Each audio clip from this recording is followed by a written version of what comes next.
Oke, halo semua. Jadi hari ini Min akan kembali membahas hal terkait SNMPT. Nah, kali ini Min akan membahas beberapa poin-poin penting terkait KIP kuliah 2023 yang kemarin sempat dibocorkan atau disampaikan secara resmi oleh pelaksana tugas Dirjen Dikti Pak Prof. Insinyur Nizam MSc. Jadi beliau menyampaikan tentang kondisi terkini dari, KIPK tahun 2022 atau kondisi terkininya gitulah.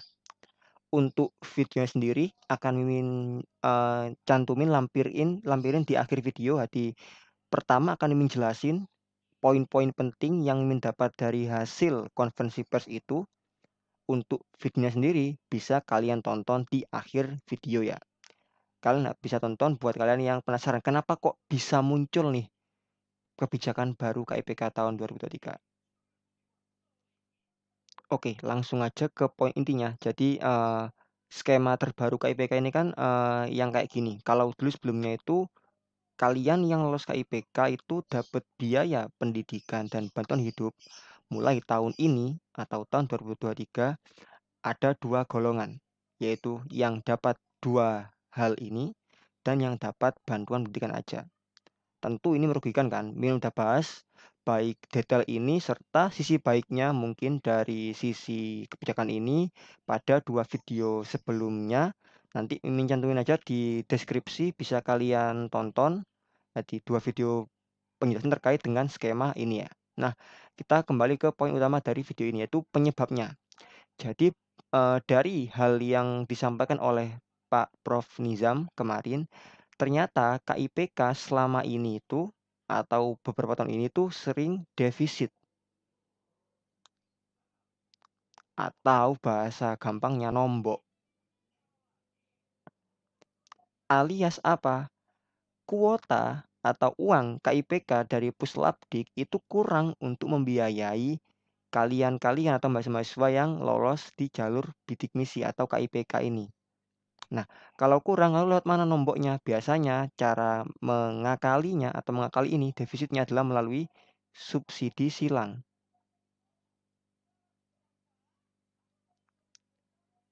dari kelompok yang mandiri salah satunya. Jadi itulah kenapa mungkin kalian kok banyak mandiri nih. Jadi mandiri ini juga salah satunya adalah penolong dari subsidi silang dari sistem KIPK yang masih defisit itu tadi. Jadi mungkin kalian udah tahu kalau di mandiri itu kan ada yang namanya yang namanya SPI atau sumbangan institut. Nah, itu selain digunakan untuk pembangunan juga digunakan untuk ini, KIPK ini. Apakah cuma itu aja? Enggak. Jadi selain itu, kampus juga biasanya mencari, solusi melalui kayak, kemitraan dengan beberapa perusahaan tertentu atau melalui jadi kemitraan tentu saja, atau melalui komersialisasi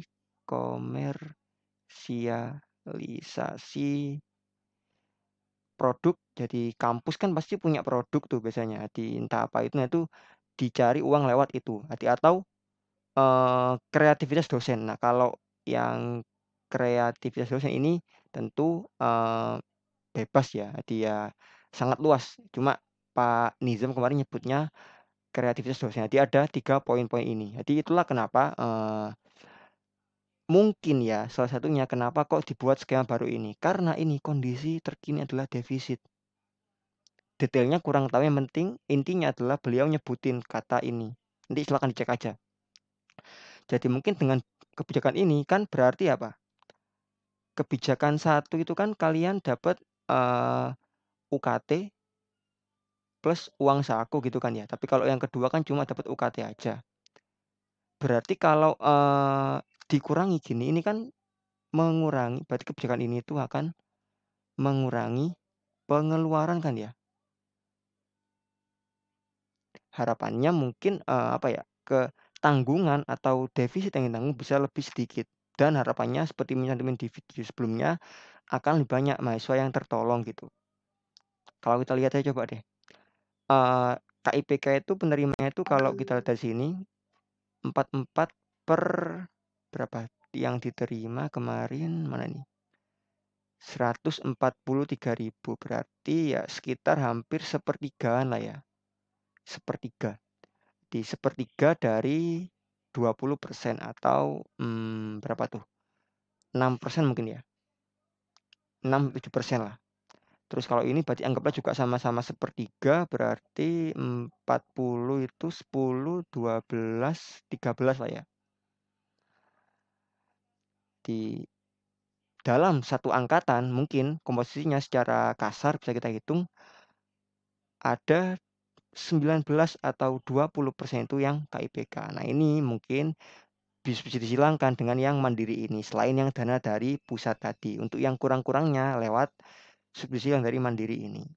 Jadi mungkin harapannya nanti kalau adanya sistem ini mungkin ya satu mungkin penghematan anggaran, jadi perbaikan cash flow-nya mungkin biar lebih sehat. Mungkin nanti kalau sudah kondisinya membaik, mungkin aja kebijakan ini dihapuskan atau dikembalikan ke awal yang ini. Kan ini lebih apa ya, lebih enak buat mahasiswa penerimanya karena ya selain dapat biaya UKT juga bebas biaya selain bebas UKT juga dapat biaya pendidikan.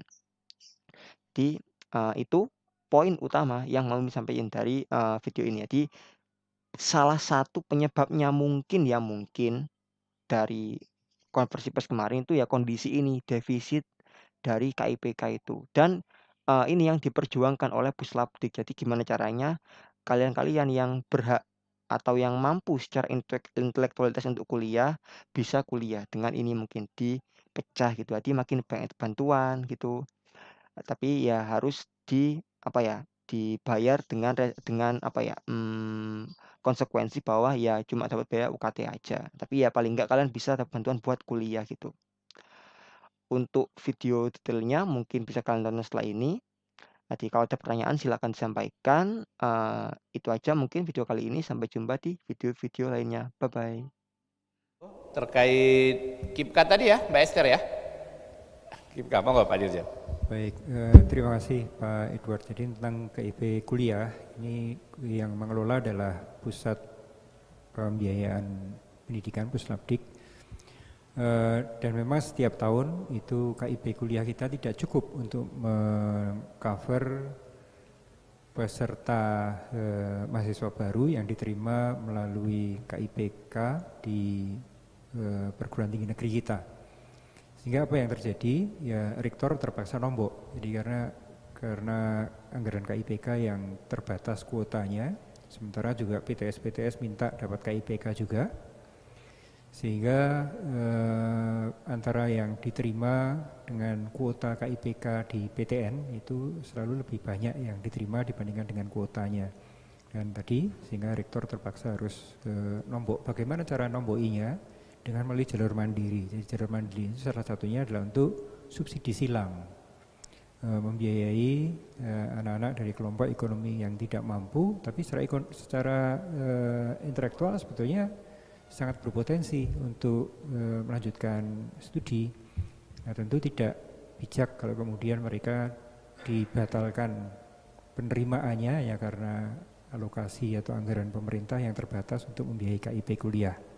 Nah, itulah kenapa di dalam jalur mandiri itu juga ada sumbangan institusi, misalnya itu pada dasarnya untuk subsidi silang, di samping untuk pengembangan institusi secara keseluruhan tentunya.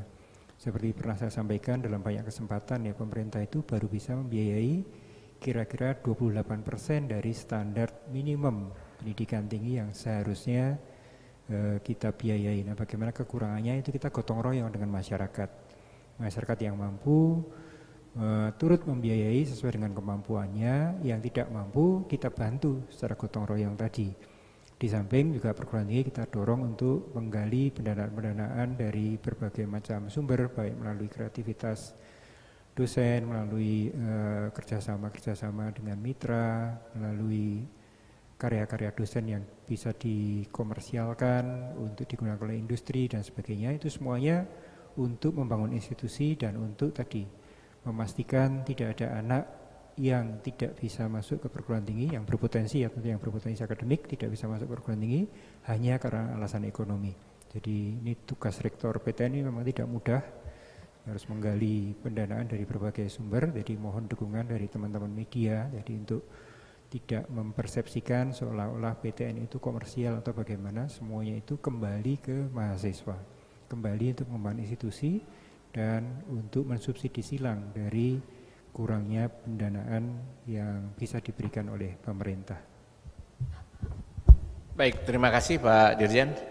Saya pikir cukup teman-teman sekalian ya, udah cukup clear pelaksanaan dan pelaksanaan konferensi pers hari ini, termasuk penjelasan dan juga klarifikasi ataupun jawaban atas pertanyaan-pertanyaan yang ada.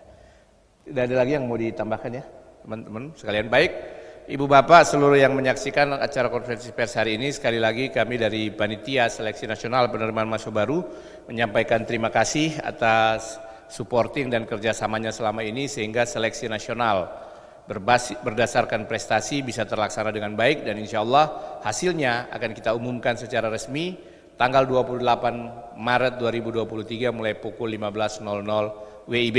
Selamat kepada yang terterima, dan bagi yang belum terterima jangan patah semangat, masih ada jalur untuk masuk perguruan tinggi negeri melalui jalur SNBT maupun jalur mandiri.